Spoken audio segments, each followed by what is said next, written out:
بسم اللہ الرحمن الرحیم۔ السلام علیکم ورحمۃ اللہ وبرکاتہ۔ تربیت اولاد قبل از ولادت، پیدائش سے پہلے کرنے والے کام۔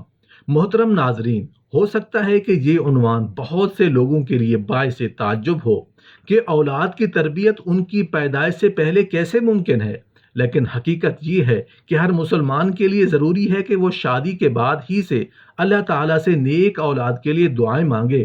اللہ کے نیک بندوں کا یہی طریقہ رہا ہے۔ حضرت ابراہیم علیہ السلام نے رب العالمین سے گڑ گڑا کر دعائیں مانگیں، اے میرے رب مجھے نیک اولاد عطا کر۔ اس دعا کے نتیجے میں اللہ رب العالمین نے انہیں حضرت اسماعیل علیہ السلام کی شکل میں ایسا مطیع و فرما بردار لڑکا عطا فرمایا جن کی نسل سے ہمارے نبی حضرت محمد صلی اللہ علیہ وآلہ وسلم کو مبعوث فرمایا، اور ہمارے نبی وہ نبی ہیں جن کی مثال پوری دنیا میں نہیں ملتی۔ اسی طرح حضرت زکریا علیہ السلام نے بھی اللہ تعالیٰ سے نیک اولاد کی دعا مانگی۔ اللہ کا قرآن گواہ ہے، سورہ آل عمران کی آیت نمبر 38 میں ہے، میرے پروردگار مجھے اپنی جانب سے ایک پاکیزہ اولاد عطا فرما، بے شک تو دعائیں سننے والا ہے۔ حضرت مریم علیہ السلام کی والدہ ماجدہ حضرت حنا جب حاملہ ہوئیں تو انہوں نے اسی وقت نظر مان لی کہ وہ ہونے والی اولاد کو اللہ کے نام پر بیت المقدس کی خدمت کے لیے وقف کر دیں گی، جیسا کہ سورہ آل عمران کی آیت نمبر 35 تا 38 میں مذکور ہے کہ ان آیات سے جو ہدایت ہمیں ملتی ہیں وہ یہ ہیں، اولاد جب ماں کے پیٹ میں ہو اسی وقت سے اس کے لیے نیک تمنائیں رکھنی چاہیے۔ ماں بھی بچے یا بچی کا نام رکھ سکتی ہے، جیسا کہ حضرت حنا نے اپنی بچی کا نام مریم رکھا۔ یہ صرف باپ کا ہی حق نہیں، جیسا کہ ہمارے معاشرے میں معروف ہے، اولاد اور ان سے ہونے والی اولاد کے لیے دعائیں ان کی پیدائش کے وقت ہی سے کرنا مستحب ہے۔ اللہ تعالیٰ نے چاہا تو ان دعاؤں کی بڑی تاثیر ہوگی، جیسا کہ حضرت حنا نے اپنی بیٹی حضرت مریم علیہ السلام کی پیدائش کے فوراً بعد ان کے لیے اور ان سے ہونے والی اولاد کے لیے بھی اللہ سے دعائیں مانگی، جس کا نتیجہ یہ نکلا کہ اللہ تعالیٰ نے حضرت مریم اور ان کے فرزند حضرت عیسیٰ علیہ السلام کو شیطان کے چونے سے محفوظ رکھا۔ جیسا کہ رسول اللہ صلی اللہ علیہ وسلم کا فرمان ہے، جب کوئی بچہ پیدا ہوتا ہے تو شیطان اسے کچوکا لگاتا ہے، جس کی وجہ سے وہ چیخیں مار کر روتا ہے، سوائے حضرت عیسیٰ بن مریم اور ان کی ماں حضرت مریم علیہ السلام کے۔ اللہ تعالیٰ نے ان کی اس نیک نظر کو لڑکی ہونے کے باوجود قبول فرما لیا، بلکہ اس بچی کو اس شان کا حامل بنایا کہ وہ دنیا کی کامل ترین عورتوں میں سے ایک بن گئیں۔ اللہ تعالیٰ نے اس بچی کو بہترین طریقے پر پروان چڑھایا اور بچپن کی عمر میں اسے وہ عقل اور سمجھ بوجھ عطا کی جو عمر رسیدہ انسانوں کو بھی حاصل نہیں ہوتی۔ یہ بچی بچپن ہی سے اپنے پروردگار کی عبادت میں مشغول ہو گئی۔ اس پر رب تعالیٰ کی عنایتوں کا عالم یہ تھا کہ یہ بچی زمین پر سجدے کرتی تو عرش والا اس کے کھانے کے لیے جنت سے میوے بھیجا کرتا تھا۔ وہ پھل بھی بے موسم ہوتے، گرمیوں کے پھل سردیوں میں آتے اور سردیوں کے پھل گرمیوں میں۔ جب حضرت زکریا علیہ السلام نے، جو حضرت مریم علیہ السلام کے خالو لگتے تھے، پوچھا، بیٹی تمہارے پاس یہ کھانے پینے کی چیزیں کہاں سے آتی ہیں؟ تو معصوم بچی نے جواب دیا، خالو جان، یہ رزق اللہ تعالیٰ کے پاس سے آتا ہے اور اللہ جسے چاہتا ہے بے حساب رزق دیتا ہے۔ حضرت مریم علیہ السلام کی اس بات نے حضرت زکریا علیہ السلام کے دل میں یہ بات ڈالی کہ جو اللہ بے موسم پھل دے سکتا ہے تو وہ بے موسم اولاد کیوں نہیں دے سکتا۔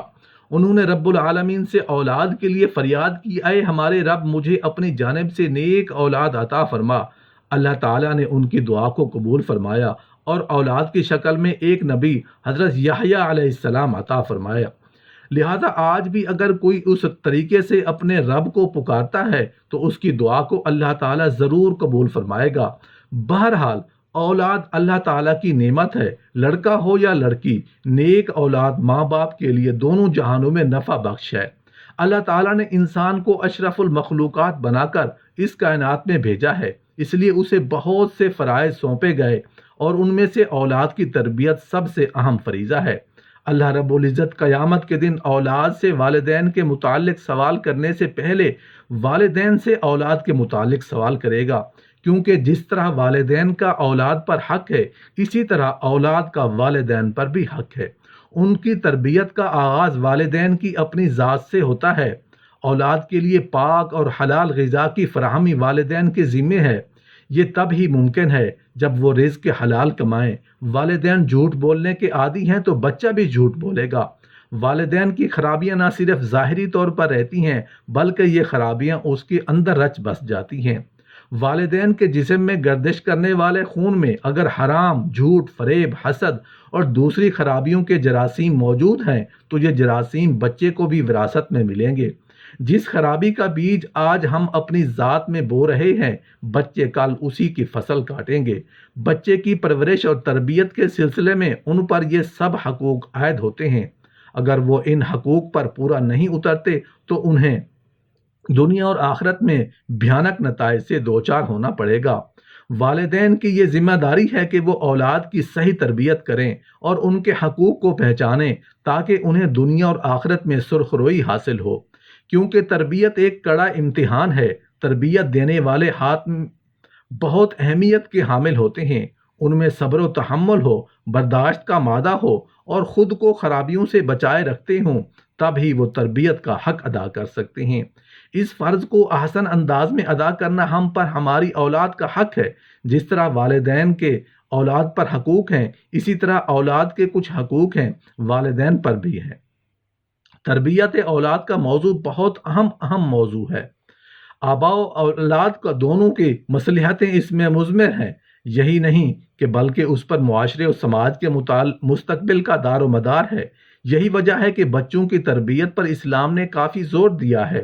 خود ہمارے رسول صلی اللہ علیہ وآلہ وسلم نے، جنہیں اللہ نے پوری انسانیت کا معلم و مرشد بنا کر بھیجا تھا، اسے کافی اہمیت بخشی ہے تاکہ دنیا اور آخرت کی سعادت میسر ہو سکے۔ اولاد کی تربیت باپ کی سب سے اہم ذمہ داری ہے، کیونکہ باپ ہی سے فطرتاً اولاد ڈرتی ہے اور لحاظ کرتی ہے۔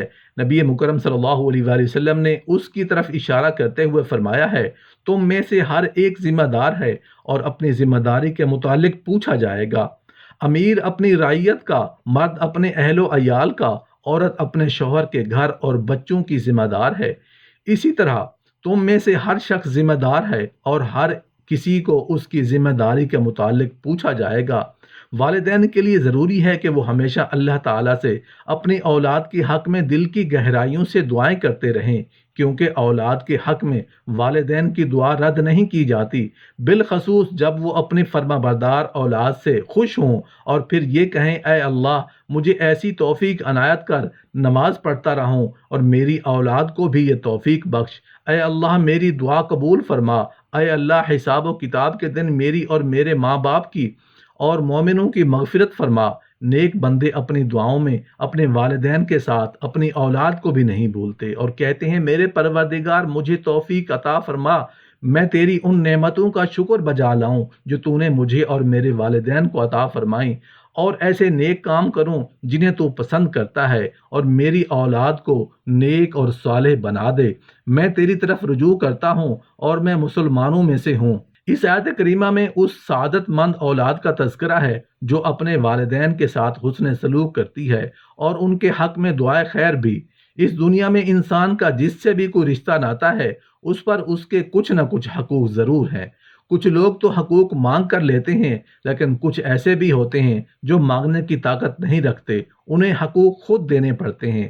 مثلا بچہ جب پیدا ہوتا ہے تو اس کی پیدائش کے ساتھ ہی اس کے والدین پر کچھ حقوق عائد ہو جاتے ہیں، اگرچہ وہ خود نہیں مانگ سکتا۔ دوسرے مذاہب و ادیان والوں نے ماں باپ کے حقوق کی نشاندہی کی، لیکن اولاد کے حقوق کے معاملے میں کچھ نہیں کہا۔ اسلام چونکہ ہر طبقے کے افراد کی اصلاح کرنا اور معاشرے میں اعتدال قائم کرنا تھا، لہٰذا اس میں اولاد کے متعلق بھی والدین کو پابند کیا گیا ہے۔